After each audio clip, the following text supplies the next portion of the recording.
Dennis Lindsey fired as the president of basketball operations. And yes, I know, he was demoted, or he's an advisor. He wants to spend more time with his family. Right. That's what they all say. Dennis Lindsey is now an advisor to Utah Jazz owner Ryan Smith, and it's a move that many doubted was coming because silence was deafening until Sunday night at 9 o'clock Mountain Time, when the Utah Jazz released the news that Dennis Lindsey was out. And I think this is a seismic change. It is huge. It is massive. Jake, what do you think this means for the future of Utah Jazz basketball? Yeah, just on a surface level, I think at its very basic level, I think it clearly means that Ryan Smith is as I like to say, is going to put his stamp on this organization. He is going to do things the way he wants to do it, and he's not going to follow the norms of the NBA. And to me, I think that follows suit with his kind of background and origins as a tech guy. If you think about it, in the tech industry, whether, and we see this at the Yelpatory all the time in the way that business is done, a lot of the time in the tech world, you put a team together of people who are really good or better at what you want to do than you are. You take into account their advice, their opinions, what they think should happen, and then you, Ryan Smith, the owner, make a decision. So this is just one step in that direction. I look at the Dwayne Wade move from a little while back now. That was another step in that direction. And I think this clearly signals that Ryan Smith understands that this team is not equipped or in a position to win a championship right now. Not just merely because they got eliminated, but I think he clearly understands that they need more. He has a guy in Donovan Mitchell who is a superstar in this league, and to win a championship, you need at least two superstars on your team. I think we're seeing that now with the setup. With the teams that are left, you can clearly see that is the formula to win. So, yeah, I think I love this. I love the fact that Ryan Smith has the bravado to just go ahead and do what he wants to do and manage the organization the way he wants to manage it. And I think if you're a Jazz fan, this is great news in terms of winning basketball games. I think that this is exactly what you were looking for, and you really couldn't be happier, frankly. Yeah, and I think the interesting part here is this is a very different move. It is a bold move for the Utah Jazz. And I think the thing you see here is this is not your dad's, grandfather's, uncle's, mother's Utah Jazz team. With all due respect to the Miller family, this would have never happened if Gail Miller was still the owner of the Jazz. And trust me, this is a very good thing. The Jazz have always been able to get just so far when it comes to winning in the NBA. And at some point, you have to stop doing what you've always done. And I think, talking to several people around the NBA since this move was announced last night, it is very clear that Ryan Smith is a disruptor. It is very clear that Ryan Smith is going to do things the way he wants things done, not the way they've always been done. And I think if you're a Utah Jazz fan, that's the takeaway. Because when you look around the NBA and you look at the teams who have emerged and grown and become championship contenders on a year-in, year-out basis, whether that be, the Lakers, whether that be the Golden State Warriors would be a good example of this. You can't keep doing things the way you've always done. Getting LeBron James, trading for Anthony Davis, firing Magic Johnson is not the status quo, right? When you go and you completely change your modus operandi and you hire Jerry West to run your basketball ops at the Golden State Warriors, when you're the LA Clippers and you find an owner like a tech giant like Steve Ballmer to come in, and he goes and gets Jerry West from the Golden State Warriors, things are totally different. That's exactly what Ryan Smith and the Utah Jazz are doing now. They're doing it their way. And from what I understand, their way, Ryan Smith's way, is going to be Justin Zanik will be at the top of the food chain for basketball operations for the Utah Jazz. Now, that doesn't mean that they're not going to be hiring people, because I think you're going to see they're going to bring in at least one more heavyweight basketball ops guy. Is that Danny Ainge? I don't know at this point. I think Danny Ainge and Ryan Smith are very close friends. We all know that. They have a long relationship. Danny Ainge doesn't need to be bestowed a title to have a major impact on this organization. And I very much could see Ryan Smith using Danny Ainge the way the Golden State Warriors and LA Clippers have used Jerry West in that type of role. Danny Ainge knows how to make major change. Danny Ainge knows how to make salary cap adjustments. Danny Ainge has won an NBA championship. Those are all things that Ryan Smith needs to do, but doesn't know how. And that's the other thing I think really stands out about Ryan Smith. Ryan Smith knows what he doesn't know. And if you're a Utah Jazz fan, this should be really encouraging to you. Because I will say now what I've said for the last 5 years. Dennis Lindsey's not the guy that's going to bring a championship to Utah. And I think the sooner that this change could happen, the better. Ryan Smith bought this team last winter. He immediately, in my opinion, started learning and watching and observing.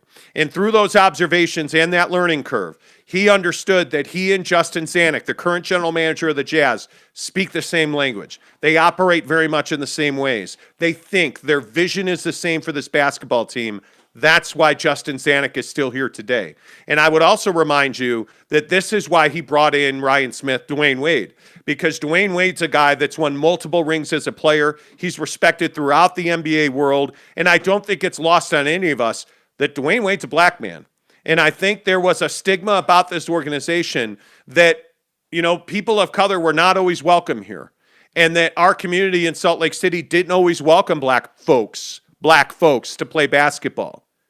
Well, I think Ryan Smith is sending a very clear message that we're going to work our very hardest on a day in and day out basis to send the message that equality and the color of your skin is not going to prevent you from coming to Salt Lake City and having a big impact in the NBA. And I say more power to him, Jake. Yeah, no, I completely agree with everything you said there. I think that I just think that this is a like a light at the end of the tunnel moment for the organization. I feel like you might have said it as best as it could possibly said, which is with the Miller family, you were getting there, but you weren't quite getting far enough, and that's what happened this season. I mean, I still see people on Twitter saying, "Oh, it's been 2 weeks, or it's been 2.5 weeks now since we lost," and it just feels so horrible. And it's like you have this great fan base who supports you to no end, and they deserve more. And I think that this is the kind of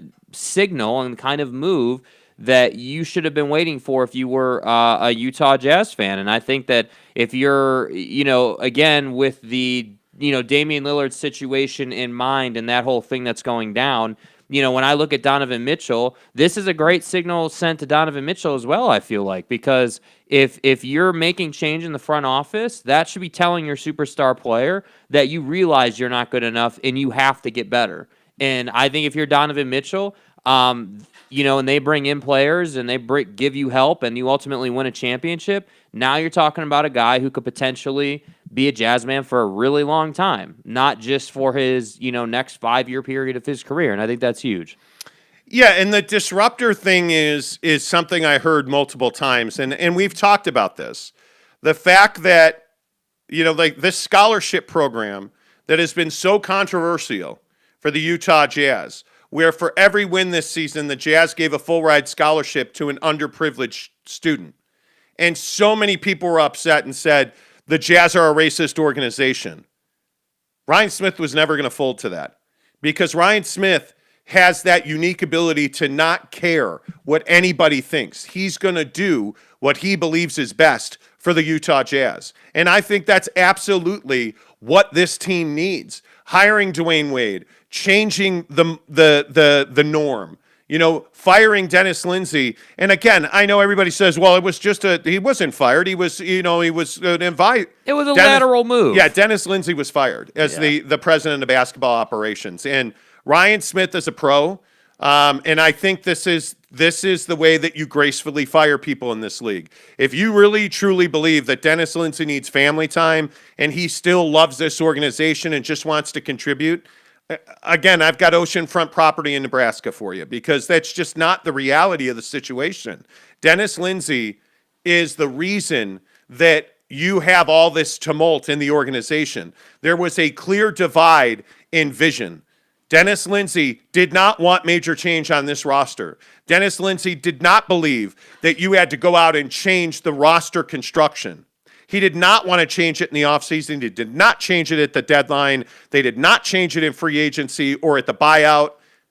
That did not sit well with a lot of people inside this organization, Quinn Snyder being one of them. And I also think this move is a big tip of the cap to Quinn Snyder, because Quinn Snyder is going to be the coach of this team. And by changing Dennis Lindsey but keeping Justin Zanik and elevating Justin Zanik into a leadership position in this front office, it's secured Quinn Snyder as your head coach for the next several seasons.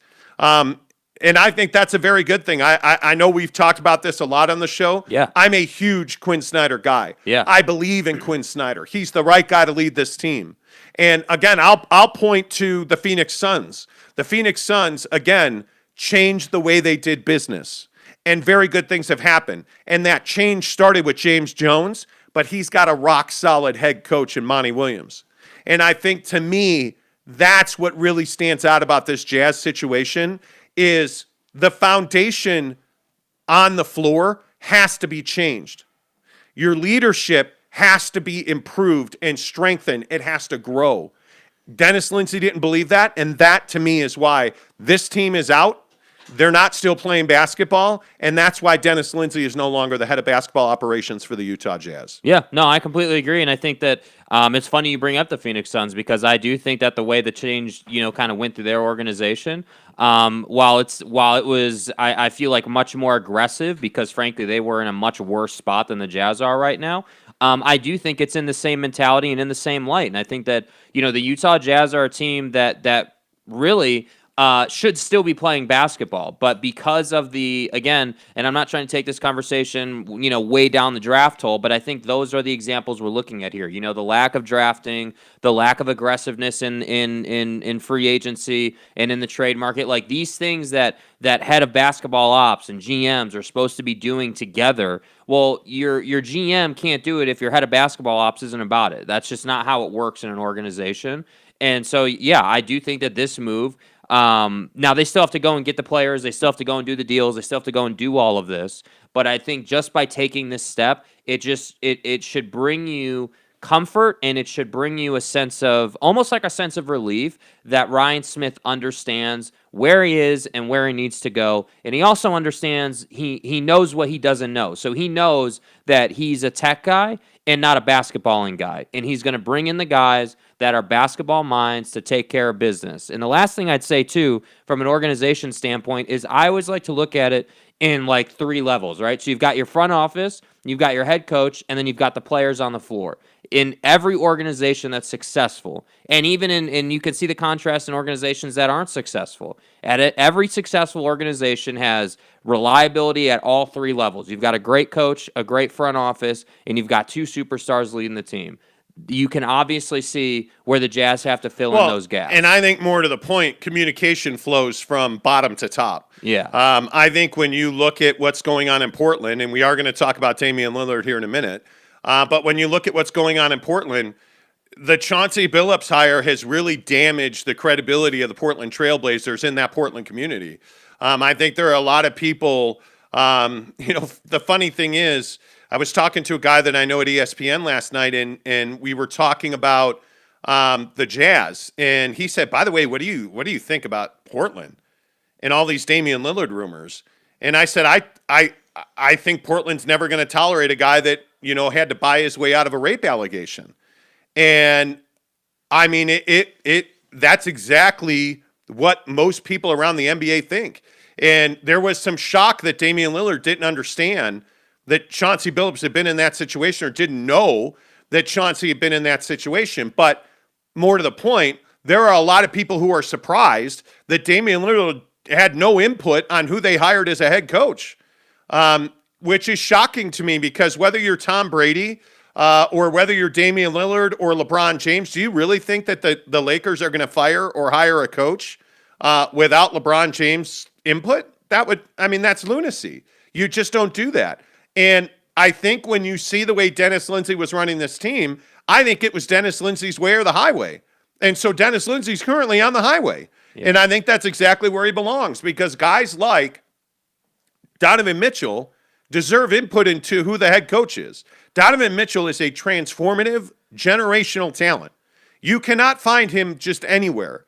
And to me, you've got to have that kind of flow of communication. And I think the Jazz haven't had that for many years. And it's why you hear a lot of players saying, hey, the Jazz were not a great place to play. It's why when you hear things like the I think it was Elijah Millsap with the racist, Yes. allegations. Yes. You hear that, and I'm not saying he's a star, but you hear the way that Gordon Hayward's relationship with this organization absolutely disintegrated. Yeah. And he's allowed to go and meet with the San Antonio Spurs several years ago. It's mishandled, no doubt about it. There was not a true empathetic voice in the front office for the players to go and talk to. And I think that's one of the main things that Dwayne Wade, I have to believe, has conveyed to Ryan Smith. The players nowadays, it's 2021, the players have to have a voice. And almost, not all of them, certainly Donovan Mitchell. He's the only guy on this roster that I'd be like, hey, Don, we're thinking about doing X, Y, and Z. How does that impact you? Well, and I think to that end, I mean, you certainly, and this is another thing I think D. Wade brings to the organization. D. Wade I guarantee you, has talked to Ryan Smith about the fact that players will have their way whether you like it or not. Yes. And so this organization, again, because you are the Utah Jazz and not the Los Angeles Lakers, you can't afford to have Donovan Mitchell getting upset and going to other teams. You can't go down that path. And I think that's the path.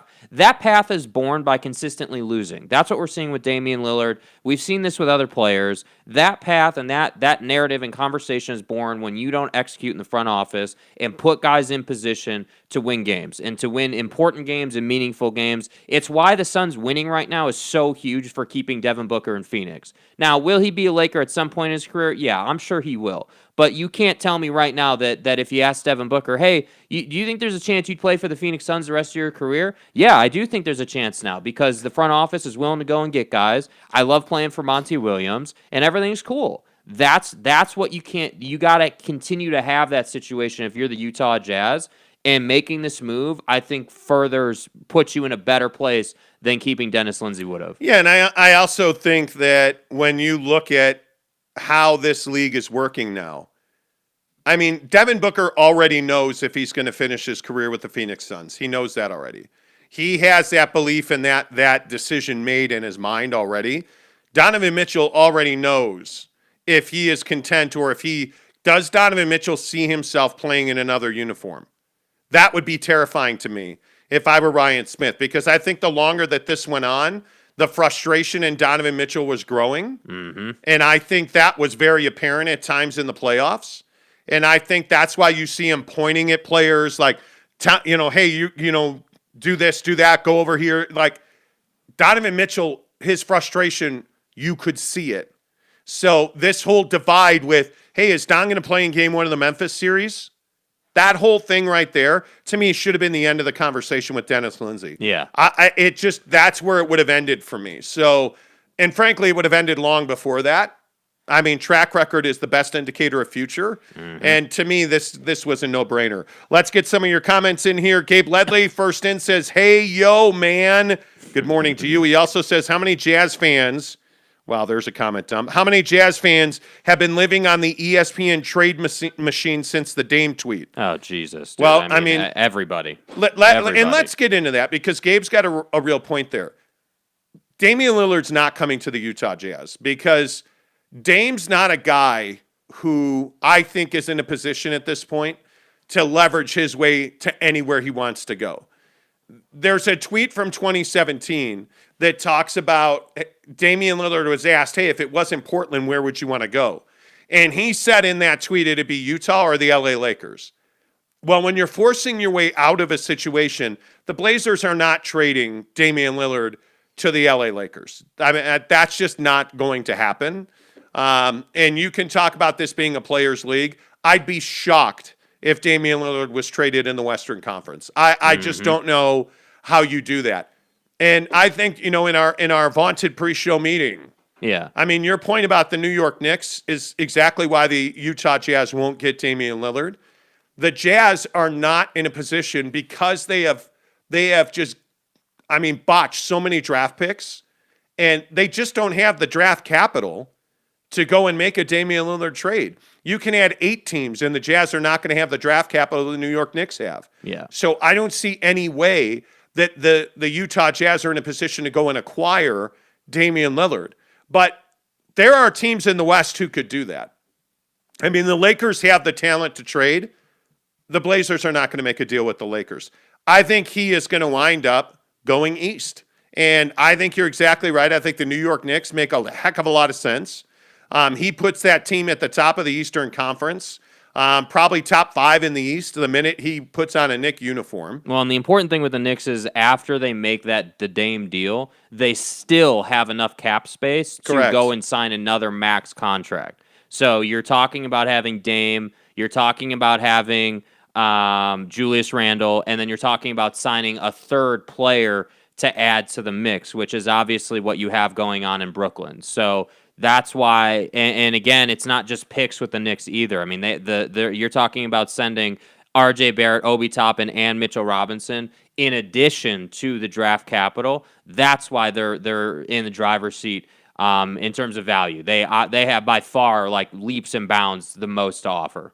Yeah, I think it's really fascinating to see what happens with Damian Lillard. It will be. You don't trade that kind of guy in the conference. You just don't do that. Well, and you certainly don't trade him at the top of the conference. You're not sending him to the Lakers or the Jazz. I mean, the Jazz are coming out of the best record in the NBA. Yeah. You're not making one of your most difficult rivals better. You're not. That'd be like Portland sending him to Denver, who knocked you out of the playoffs. Yeah. Like, you're not doing that. Yeah. And so, in my mind, it makes a lot of sense to send him east. It makes a lot of sense that you would engage teams like Philly, the Knicks. I don't know that the Knicks have a superstar to make that happen. How do you mean? That's like trading R.J. Barrett for Damian Lillard doesn't make them better. Yeah, well, I think the thing, my whole point is just that, trading Barrett, Toppin certainly is a guy that I'd be excited about if I was in a trade. I mean, he's got a ton of upside potential, and he's a young player.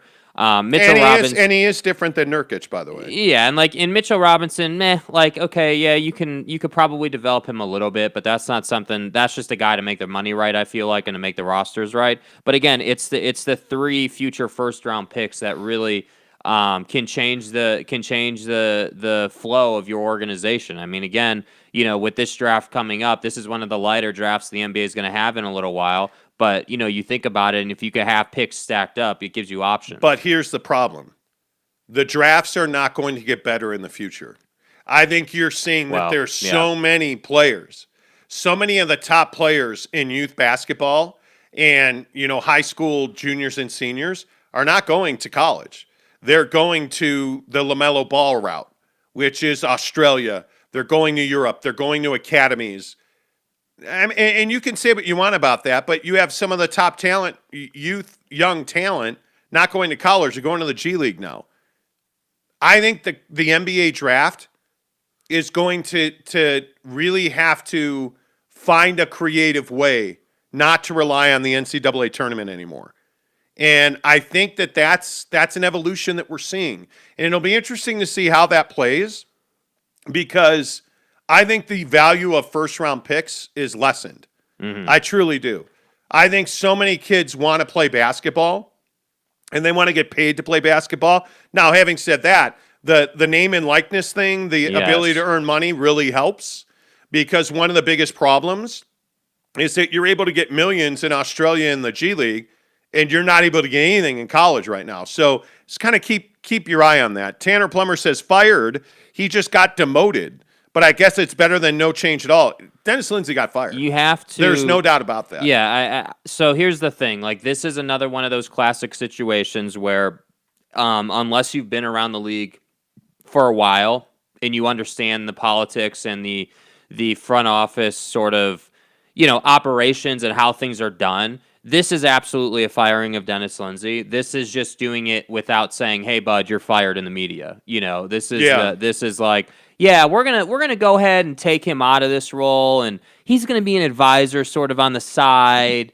and we're basically saying he's fired without firing him. It's not a demotion. It's not anything except for, hey, we're taking you out of that role, and we'd still like your input maybe, but we're going to take you out of that role. Oh, So and I mean, Danny Ainge needs to spend time with his family, just like Dennis Lindsey. yeah, except we're going to have Danny Ainge around, and Ryan Smith is going to go golfing with him 2 weeks ago, and And don't be surprised if Dennis Lindsey winds up interviewing in Dallas or any of these places where they're adding front office pieces. Yeah. I think you're going to see that Dennis Lindsey's going to have a job if he wants a job.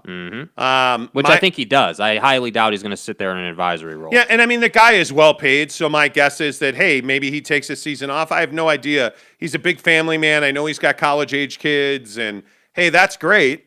That's great. Dennis Lindsey's going to work again. And my feeling is that you're watching him, I mean, move away from the Jazz and move into whatever's the next step in his basketball career. And I do think there's real value in a guy who can take, think about a team like Charlotte, who has all this young talent but isn't good enough, to contend for a postseason Look spot. at Houston. Really. Or Houston's another great example. These teams that need somebody to come in and take them to, a consistent playoff team, a team that consistently gets in, not a championship team, but basically where the Jazz are at, a team that consistently gets to the postseason and then has to take that next step. I think he's a prime candidate for organizations like that. Yeah, I think you need a guy like Dennis Lindsey in your organization if you need to build from the ground up. If you're close to a championship and you want a guy that'll put you over the top, you don't hire Dennis Lindsey. Yeah. It's just my opinion. Brylark says, is the Ainge train on its way into town? Is Zanik news on its way down the pipe? No, Justin Zanik's not going anywhere. I think Justin Zanik is staying. I think, and from what I've been told, Justin Zanik and Ryan Smith have a great working relationship. They again, it was described to me that they speak the same language. They have the same vision. And in this, if you will, discovery process that Ryan Smith has taken upon ownership of the team, where he's learning the ins and outs and how things have been run. I think him and Justin Zanik, figured out that they work pretty well together. And I don't think Justin Zanik's going anywhere. I really don't. I'd be surprised if he got whacked. If you're thinking that Justin Zanik's going to get fired and Danny Ainge is going to replace him, you're crazy. I just don't see that. I don't see that happening at all. Jordan Crabtree says, I've heard Shane Battier's name thrown around. Well, I mean, cool. I think you've heard a lot of names thrown around. He's not coming in as that's not, no. I'd be surprised. I think you're not going to bring in 3-4 guys. I think you're going to bring in one big time guy. And because Justin Zanik, and I could be wrong, I think he's like 46, 48 years old. He's not a guy that has a ton of experience being the top guy. So that's why Dwayne Wade, that's why a Danny Ainge type guy makes a ton of sense here. He's 46 years old. There you go, 46 years old. You're not going to bring in a Shane Battier who's got no experience. So to me, it makes a lot of sense that you would bring in a really experienced general manager type guy, director of basketball operations type guy, Danny Ainge type guy, to really help check and balance things. Think of it this way, right? You're trying to build a well-rounded team in your front office. So you've got an owner who's young, who's spry, who wants to get after it, in Ryan Smith. Again, I want to say he also understands, though, that he's not a basketball guy per se. He is a tech giant who's great at making money, who happens to be passionate about the game and happened to grow up a Jazz fan, which is why he bought the team. But what he understands is this is a good team, but not a great team. So what does he need to do? He needs to make sure that his opinion and the way he feels like things should go are shared with the team so they can all work together well, which is why you move Dennis Lindsey out. And it's also why Zanik is going to be, again, as they say, top of the food chain in terms of basketballing in the organization. You've got D. Wade, who's going to be your player relations guy, who's going to give you the player perspective, who can tell you what to expect and how things are going to go with players. So you've got that box checked. And then you're going to bring in Danny Ainge to give you the X factor angle. Hey, we need to go and get another superstar, but our cap is trash. What should we do? Well, you should wait a year. You should get rid of a bunch of guys or some of these big value contracts Try to do the best you can this coming season. And then next year, when you have all this flexibility, go and get somebody. Those are the takes that he's going to bring to the team, which I think is huge. Yeah, and I wonder how much division there was over the Rudy Gobert contract. There had to be a ton. There has to be. I think there was, because again, and I'm sure we'll get to this. I don't, we'll with the Sun series and what DeAndre Ayton is doing. I think it is exacerbating the Rudy Gobert contract, and I think it is a. I don't want to be too harsh about it, but it is turning out to be a really, really poor contract because of how well a guy like DeAndre Ayton is playing and what that's doing for the Phoenix Suns. Because, again, you've got a like-for-like comparison now with the Suns playing the Clippers and what DA is doing, and the Jazz playing the Clippers and what Rudy Gobert is not doing. And that, I feel like, is definitely a point of contention. It has to be. I think you're seeing the Phoenix Suns out-athlete the LA Clippers, and I think that's something that you're absolutely going to be looking at as you move forward. Like, what's the improvement you make here? And again, I will say, I think the guy that has the most value in the trade market is going to be Bojan Bogdanovic. I think he and Royce O'Neal make the most sense on this team. Joe Ingles, and again, I will just say, has zero trade value. I just don't see that he brings you draft picks. And, it's talking about value in draft picks. Second-round picks don't have a whole lot of value. They very rarely turn into regular contributors.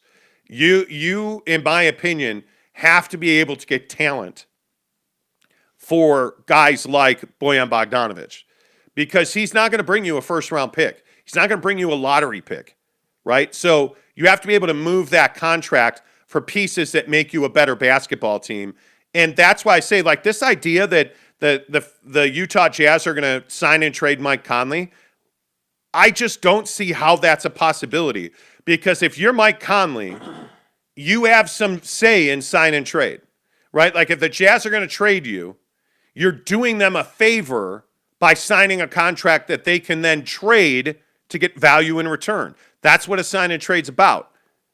Mike Conley is not going to sign with the worst team in the NBA, right? So think about where Mike Conley is going to go. Mike Conley is going to go to a championship caliber organization. My guess is that if you look at the teams that really need a point guard, the Knicks come to mind. Okay, the Knicks are not going to do a sign and trade and sign Mike Conley to a huge contract. Why would the Knicks do that? An aging point guard that's always injured? That doesn't seem like the right move for that organization. So any bottom tier team is not going to pay Mike Conley a max deal and then trade that. Like, that makes no sense. So if you look at where Mike Conley really is going to go, right, look at the teams that need a point guard. And you look at the playoff teams that need a point guard. Yeah. Those guys don't have a whole lot of cap flexibility. The Lakers are a team that instantly comes to mind, because I don't think they're going to bring Dennis Schroeder back. Not for the money that Dennis Schroeder is going to get on the open market. Yeah. And by the way, where's Mike Conley going to make more money? On the open market. And he could write his own ticket and go play anywhere. Like, to believe that Mike Conley, a sign and trade deal for Mike Conley is a no-brainer, it's not a no-brainer, especially if you're Mike Conley. For Dennis Lindsey, it's a no-brainer. Yeah, I just don't see. To me, the Jazz have to make some tough decisions. Letting Mike Conley walk away is not an easy decision. He is a valued contributor. He's been a great locker room guy, but you got to let that guy walk away. But again, this is why you bring in, and again, I'm not saying for a fact that it's going to be Danny Ainge, but this is why you have to bring in a guy. You either need to bring in Danny Ainge or a guy like him to help guide you through these times. Because again, the decisions that you make right now with where the organization is at, the guy that you hire, the Danny Ainge-esque guy that you hire, who's going to guide you through making these moves to correct the cap, is largely going to decide if you're going to be a championship contender before Donovan Mitchell's extension expires. Because think about it. I'm telling you, you're going to have to burn this next season. I'm not saying you're going to be a bottom feeder, but you're not going to win a championship this next coming season. It's the season after that, 2022, 2023, where I would seriously look for them to sign like a major name Yes. to pair with Don and then go ahead and make your run. And so it's like if you sign the wrong guy here, if you don't sign the absolute best of the best guy here. If you say, and two people in the comments have said, well, you're going to sign and trade Mike Conley for Ben Simmons. But you can't do that. Like what? Anyway. Why would you do that? That's the kind of emotion that you have to leave behind. That trade makes no sense. Let Mike Conley go. You're exactly right. Don't kneecap yourself for a year from now, because that's when you're going to have salary flexibility. And, frankly, I think every move is on the table at this point. If you have a trade partner for Rudy Gobert, I don't know how you don't explore that. I don't know how, if you are the Utah Jazz and you find a way after October 12th, because the Utah Jazz, I just want to point out. Speaking of the trade machine. Yeah, the Utah Jazz cannot trade Rudy Gobert, and I believe the date is October 12th. So if they can find somebody to extricate themselves from that contract, I have to believe that they do that. And your point on DeAndre Ayton is exactly right. DeAndre Ayton's showing you what you need from a center in 2021-22. You need somebody, if you're going to go big, you need somebody who can play smaller than 7 foot. And to me, DeAndre Ayton's that guy. And the other thing that I think is so incredibly obvious about looking at the way the Suns are built, because I truly believe now the Phoenix Suns are the roadmap in the NBA. Yeah. When you look at their young talent that they developed and they've grown, whether that's Devin Booker or Mikal Bridges, Cam Johnson, you look at those guys, they went and filled out their roster with guys like Dario Saric. They went and filled out their roster with Torrey Craig. And obviously, they went and made a huge acquisition in picking up Chris Paul. Mm-hmm. You have a young head coach, relates to players really well, talks to players really well. They play up tempo. They can play big. They can play small. That's the roadmap to winning a championship. Because who's the exact same team? Yeah. If you look out east, look at the two teams that are left.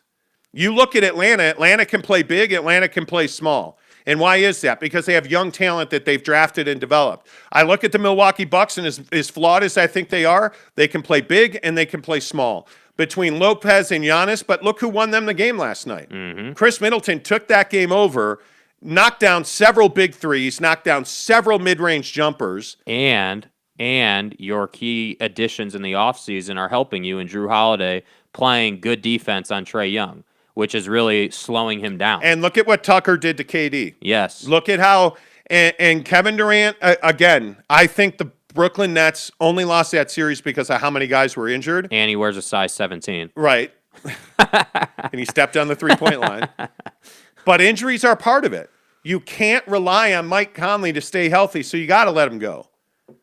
I think there's a lot of change coming. I truly do. Brylark says advisory role equals fired. Exactly right. Yeah. Red Heart Norvis says just have to thank this podcast as it is real talk versus first take and undisputed that just pointless. Wow. That just pointlessly argues things. I lost your and I completely apologize. agree, dude. I mean, it's funny. It's funny that you bring that up because we had kind of talked about first take last week a little bit and undisputed last week, and I feel like that is classic.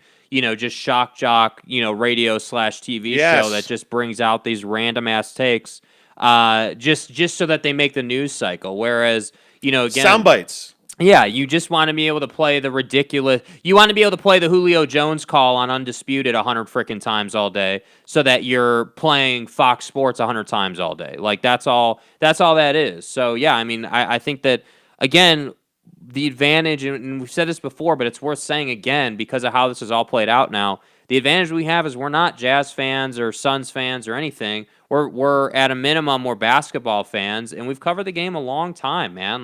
Like we have, and I just think that it is straightforward when you see the way they lost the series. When again, just like you brought up the Donovan Mitchell injury thing, to Mike Conley being out, to the way you went out against the Clippers, it just is begging for change. And plus the new owner and the D-Wade addition. And I just don't see how you can completely remake this roster right now. I think there were a lot of Jazz fans hoping to just drop dynamite on this thing and blow it all up. I don't think you can do that. The limitations around your cap, your hard cap, so trades are much more difficult to make. I think you just need to let this season play out. win as many games as you can, and don't handicap yourself for next offseason.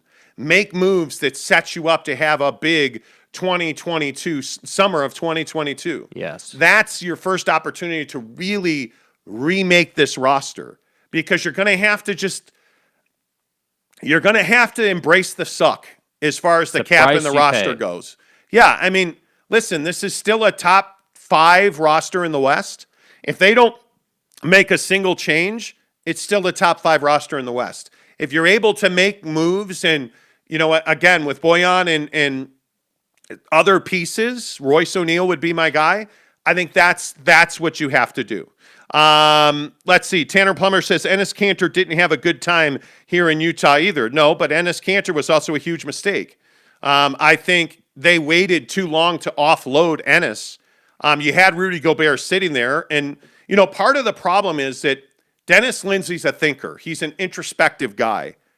And I think you have to make a decision and then take action. And that's why Ryan Smith is successful. Yeah. Because he looks at the numbers, he looks at the situation, yes. He brings in guys who bring unique perspective, and then he makes a decision, and he goes with it. And that's why, again, I think, you made a point earlier in the show about how they did basically a news cycle dump or whatever it's called, announcing the news dump late on a Sunday night. Like you announce it on a Sunday night, which I think was a relatively savvy play. But at the end of the day, my point here is just that he took his time. He made what I think is a great decision in moving on from Dennis Lindsey. And now the process really begins now, because now that you've made that decision, it's time to go find a guy. But why was it critical it happened this week? Because you can't do any of this during the NBA Finals. There's a moratorium. You can't fire guys. You can't hire guys. You can't make trades. But conversations happen. Absolutely. You can work on it. And that's why letting Dennis Lindsey go now was so important, because it allows you to put a lot of this other stuff in motion while the NBA Finals are happening. Because, again, remember, if you'd have left everybody in place, they'd have been making the draft decision. The workouts in Chicago are happening, right? The pre-draft camp is happening. By the way, there is some serious talent. Yeah. Yeah, and I think that's why you had to do this now. We told you last week on the show several times, there were so many fans that were like, well, why haven't they fired anybody? They're not going to make any change. They haven't made change yet. It's not going to happen.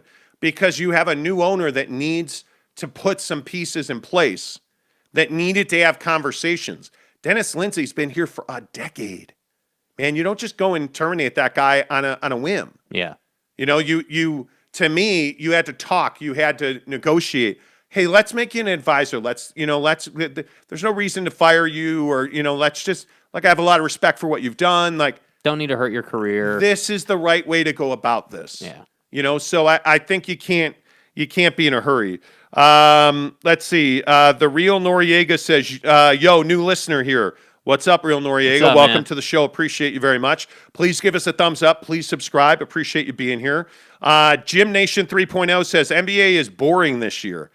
How is it boring? He says, not because of absence of certain players, but because of how the NBA wants every series to go 7 games since the conference semifinals. Well, I don't see Suns Clippers going 7 games. Yeah. And now for certain, I don't see Milwaukee Atlanta going 7 games. I think Milwaukee absolutely took control of that series. Just a tremendous performance out of Chris Middleton. What are they, 2-1 now? They're 2-1. Yeah. I think there's a real good chance the Clippers are done playing ball after tonight. I don't know. I understand why you might look at it that way. The officiating's brutal right now. I mean, It is all these reviews. I don't disagree with you on that. I thought Van Gundy made a pretty a pretty good point in the Suns game the other night when he was like, it's so funny that on all these out of bounds plays early in the game we don't review them, but then in the last 2 minutes we got to review every single one. Yeah. Yet you're not going to review the campaign one where I said Battier, where Batum, hits it out of his hand and it clearly goes off campaign. I think officiating is just the NBA is one of the most difficult sports to officiate. Absolutely. Right? So it's not like this is a cakewalk and these guys are just screwing it up. But at the same time, you got to do something about, Paul George subtly instigating things. You got to do something about these guys. You can't just constantly tee up the second guy, the retaliator. You got to you got to tee up both guys. There's got to be consistency in the game. By the way, I cannot believe the way the Suns melted down in the third quarter the other night. Like I just don't. Yeah, it's turnovers. Devin Booker committed so many stupid fouls. Those first 4 fouls.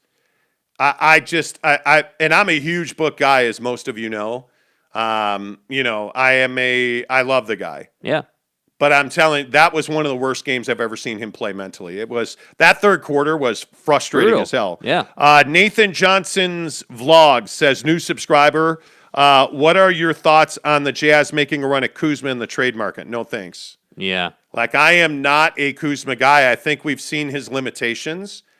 If you're Kyle Kuzma at this point, you need to go be a number 1 somewhere. You need to go to a really bad team.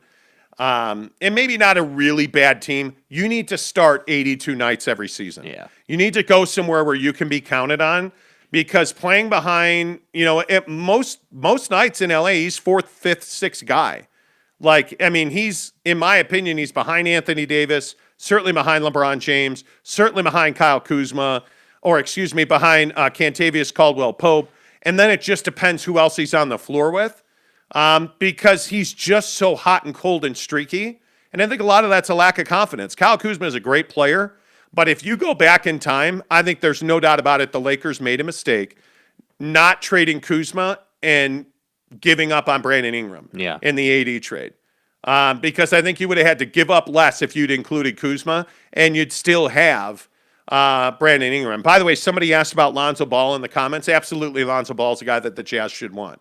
Now, having said that, I think there's about 10 teams, including Philly and New York, who want Lonzo Ball right now. Yes. He's a sign and trade guy.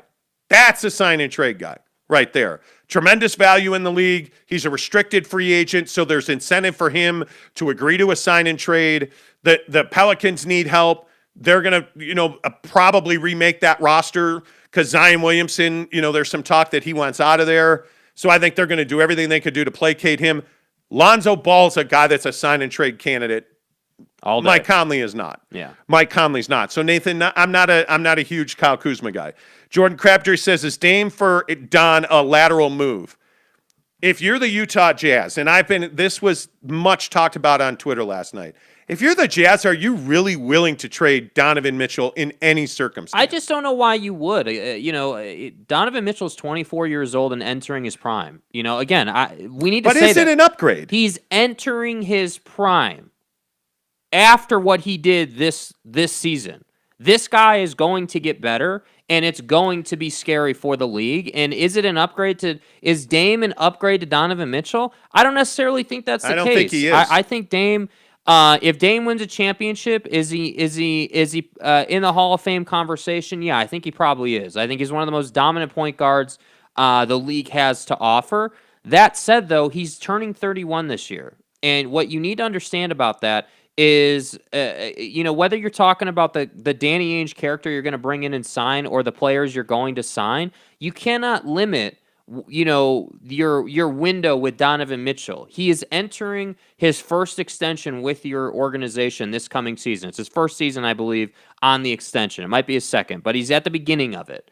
Point is that I'm not trading a 24-year-old who just basically entered superstardom in the NBA, who can definitely carry a team, given that the team is constructed the right way, for a guy in Dame who, yes, is proven, yes, is a superstar, but who is leaving his prime, because that's the fact. He's leaving his prime. He is not going to be playing the way right now. He's not going to be able to play this well when he's 36 years old like LeBron James is. That's not going to happen. So I'm not going to trade, 6, 7, maybe even 8 years of dominant point guard basketball out of Donovan Mitchell for 3. That doesn't make sense. That just doesn't. I'm not doing that. Like, it would have to be, for me to entertain a Donovan trade, it would have to be like, again, like the tippy top talent in the league. And even at that point, I'm not sure that I would do it, because those guys are aging out too. Like, as much as I love Kevin Durant and I'm known for being a KD guy, the fact is he's aging out of the league. He's in that generation. Him, Steph, LeBron, all these guys, their time is passing. The time for Donovan Mitchell and Trae Young and all those guys is here. And that's why I'm not moving Donovan Mitchell. Yeah, I think interesting. Aaron Beagley on Twitter says, you lose so much credibility when you say Dennis Lindsey is fired. He is such a beloved figure here. Well, I don't believe that Dennis Lindsey is a beloved figure. I think that John Stockton's a beloved figure. yeah. Jerry Sloan's a beloved figure. I think that Dennis Lindsey is a guy who took you to a certain point, and you had to make a change to get past that point. And is Dennis Lindsey respected? Yes. But I don't believe that Dennis Lindsey is a beloved member of the Jazz family. I don't buy that.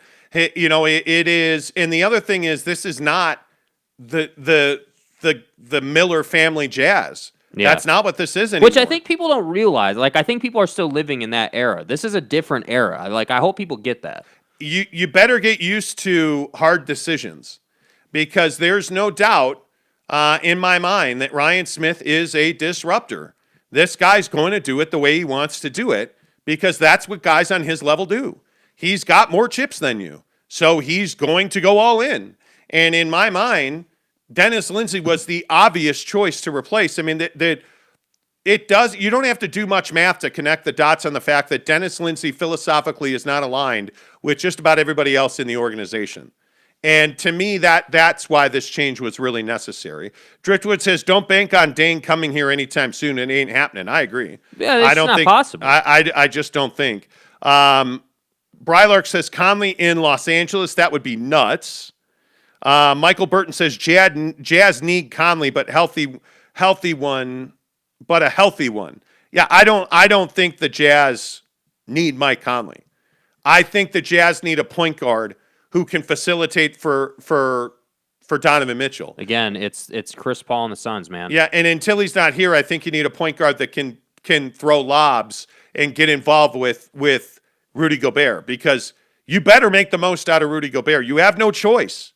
I mean, he is walking into a long-term massive contract that's going to be very difficult to trade. I still maintain $40 million a year. Yeah, I still maintain that Rudy Gobert is going to be here. So you better figure out how to make the most of him, and you better have a plan for him in the offseason. Because if Rudy Gobert does not get better offensively, it's going to be really difficult for you to win. Do you think that it is, and this is just a thought that I just had right now, nobody's talking about it or anything, but is it a stretch to say that Rudy Gobert has just as much work to do offensively as like Ben Simmons does with his jump shot? Because if you think about it, Ben Simmons not having a jump shot and really not having any individual offensive game really kills the Sixers. And when I look at Rudy Gobert, it's kind of that same deal. Now, Ben Simmons obviously is a much more influential player to the Sixers. He does a lot more for you. He can facilitate and do all that. But at the end of the day, that's pretty much why they are so limited and why they can't get past Atlanta, I guess it'd be at this point. And I look at the Jazz and I look at the Suns with DeAndre Ayton, and I'm just watching this, and DA dominated Zubats. Like, I know that Zubats had his moments and everything, but in this last game, I think DeAndre Ayton had like 21 and 17. I mean, that's a dominant performance. Absolutely dominant. Yeah. And I look at Rudy, and I say, man, like your path to 20 to 25 points would be so much easier if you could just finish around the rim a little more consistently, if you had a little bit of an elbow jumper. I'm not saying you got to have, you don't have to be, Hakeem Olajuwon with your hook to get things done here. You just simply need to have a little push shot, have this, have that, like these little things. So, yeah, I think just the same way the Sixers have a plan for Ben Simmons, the Jazz need to have a plan for Rudy Gobert, because he's got to get better. Even if that's just getting better at passing out of the paint, that would be a huge improvement. Yeah, and I think, what's so interesting is I think there's so much emphasis on, winning right now. And I think you just have to realize that you're going to have to do the best you can do this year, because I just don't see that they're going to be able to make major changes. I really don't. I mean, I just, man, it is going to be very difficult. It is. But if you're a Jazz fan, isn't it a huge, kick in the cojones to know that this year the Lakers had a bunch of injuries. Like, this year you had a pretty efficient route to make a finals appearance, and you still couldn't get it done. Like, isn't that, I mean, that's got to be really frustrating. And it's kind of like how it's your perspective on it. So like I feel like you could spin this into a positive and say, okay, well, you didn't make it this year, but you've got all this change happening now, and clearly there's momentum moving forward. Like I think that's the perspective you have to have, because like 2 years from now, you have to kind of ask, is LeBron still playing? 2 seasons from now? That's a big question. Like, that's a huge question if LeBron James is still a Los Angeles Laker and playing, or if he's retired. And I don't know who the face of the NBA will be at that point. I mean, it's going to be... Yeah, it's a big question. That's a huge question. There's a lot of room for guys to emerge. And I think, man, it's going to be... The next 5 years is going to be very interesting for the NBA because the torch is going to be passed in one way or the other. A couple more on the Jazz. Don is not untradeable, but he is the Jazz franchise, Red Hart Norvis says. I would agree with that. James Knight says, hey, guys, sorry I'm late. Are you still kissing the Suns' ass and hating on the Jazz? Call it what you want. Dennis Lindsey was fired in no way, shape, or form. Look, listen, and I'm having this same conversation on Twitter. You can call it what you want. Dennis Lindsey was removed from his position as the head of basketball operations for the Jazz so the franchise can grow and move forward. There's no way to spin that. Fired, demoted, ceremoniously escorted down the red carpet, whatever you want to call it. Dennis Lindsey was removed from his position. And other people are stepping into those roles who have a different voice and a different vision that aligns with the owner. Call it what you want. I don't care if you don't want to say he was fired. You can gift wrap it if you want. I really don't care. Dude. Yeah. Jeremy Bolton says, Driftwood, as much as I love Dame, think you're 100% right on this. Donnie gives you a better chance at a championship. And again, I will say, Damian Lillard's not an upgrade for the Utah Jazz. And I know that that's hard for a lot of Jazz fans to hear. And I know we've talked about this topic ad nauseum. But I think to Jake's point, he's older. I think he is a guy that wants to be an alpha figure on a team. And that's just not what this Jazz team needs. This Jazz team needs only to facilitate the growth of Donovan Mitchell. He has a chance to be the best player of his generation. He's that good. Right now, he is arguably amongst the best two guards in the NBA. Arguably, right now. He is already an elite three-point shooter. He's already an elite player under pressure. It's simply a matter of putting better pieces around him so that he can continue to grow and the Jazz win. I don't see that Damian Lillard's an upgrade for the Jazz. Because frankly, I don't see the Jazz can acquire him without giving up a guy like a Donovan Mitchell. Because why on earth would Portland want Rudy Gobert? I just don't think that it's not the direction you need to take the organization. I mean, again, look at what Trae Young does for Atlanta. Donovan Mitchell does all those same things. Everybody gets all fascinated with Trae Young shooting it from the logo. Did anybody see the range that Donovan Mitchell added to his game? That was on full display this postseason. He's got this. He does everything that Trae Young does, and frankly, Donovan Mitchell is much stronger than Trae Young is. Donovan Mitchell's body is built much further than Trae Young's is right now. So, I just don't. The Dame thing is. The Dame thing is the classic chasing the carrot conversation. Oh my God, it's Damian Lillard. We got to go get him. He played at Weber. In 2017, he tweeted that he played for us. Well, I got news for you. That's 4 years ago now, and Weber State doesn't matter at this point. The guy that, you don't need to go and get Damian Lillard. You just don't need to do it. What you need to do is what they are doing. Yeah. Move on from Dennis Lindsey, bring somebody in, and then have conversations during the finals, and then you're going to see moves happen. It's coming. Get ready. Again, like you were saying, it's Bogdanovich, it's Royce O'Neal. You're going to offload those contracts, and then you're going to hope to backfill those with some free agents who are low cost, not that Reggie Jackson's going to be available, but that's the kind of signing, if you're the Jazz, you're going to be looking for. A vet who is cheap and can get the job done for you in their role. That's what it's going to be. Jeremy Bolton romanticizing the Jazz season, saying if the Jazz had some luck and were able to stay healthy, well, guess what? They didn't have luck. Because you relied on players, mainly Mike Conley, who's never been able to stay healthy. So when you guys were crushing us in April, when we said it's only a matter of time until Mike Conley gets hurt, it's Chris Paul. Water's wet. Chris Paul's hurt in the playoffs. You can keep going back. If the Suns didn't have CP3 and if Book was 50%, they aren't where they are, but they do have They Booker do. and Chris Paul. What are we doing? Chris Paul is playing. Listen, and the thing that's tough for Jazz fans to understand is if the Clippers are at 100% and the Jazz are at 100%, who wins that series? Mm-hmm. I'm still taking the Clippers. The Jazz didn't lose that series because they were injured. The Jazz lost that series because they could not match the athletic ability of the LA Clippers. Without Kawhi Leonard. I don't know how else to break it to you. The best player on the other team got hurt, and you still lost to them. So you can romanticize it all you want. This roster is not good enough. There's no stop going with this thing about we can't, like one of the comments over the weekend was you can't trade Bogdanovich. If he hadn't broken his wrist, we'd have won a championship. You wouldn't have. You wouldn't have. You were not better than the Lakers in the bubble. You weren't. And you can keep living on this. This is not an elite defensive team. I mean, stop romanticizing it. It is what it is. You've got to remake the front office. You're doing that. And that front office has to remake the roster. They're going to. Simple as that. Your feelings don't matter, frankly, honestly. And I say this all the time, and I hope fans embrace this idea, whether you're a Laker fan, a Nugget fan, a Jazz fan. Your feelings don't matter. Take your emotions out of it.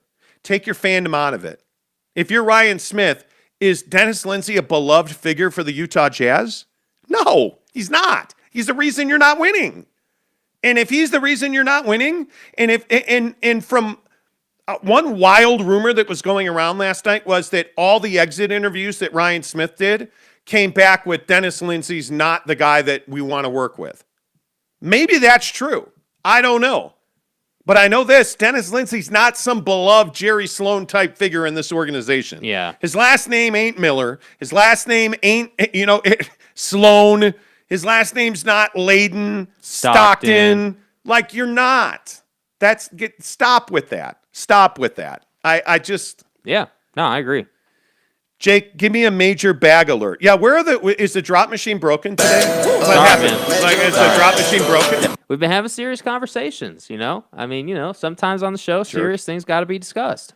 James Knight says, newsflash, Monty, all athletes in their 30s are prone to getting injured. Okay, newsflash, 4X. Let me explain it to you that some guys are just naturally injured all the time. Mike Conley.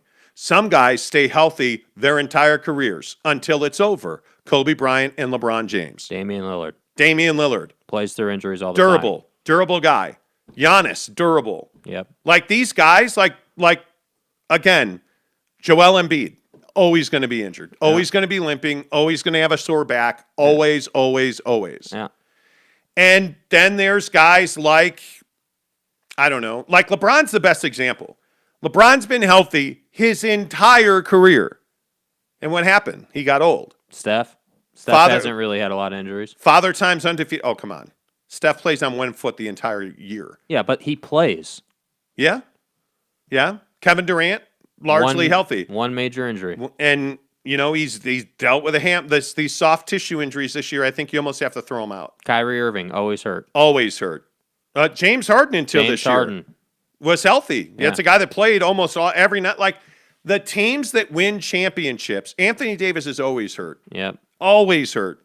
Like, that. He's going to miss time. That's why it's not hard to predict when guys are going to get hurt. The quote-unquote always hurt guys, that's known across the league. Again, James. Not to toot their own horn, but that's why the Mike Conley thing was so easy to predict. James Knight says, so it's Mike's fault he got injured? It's not his fault. It's just a fact. It's the reality of the situation. It's a business. You don't leverage guys like Mike Conley to win a championship.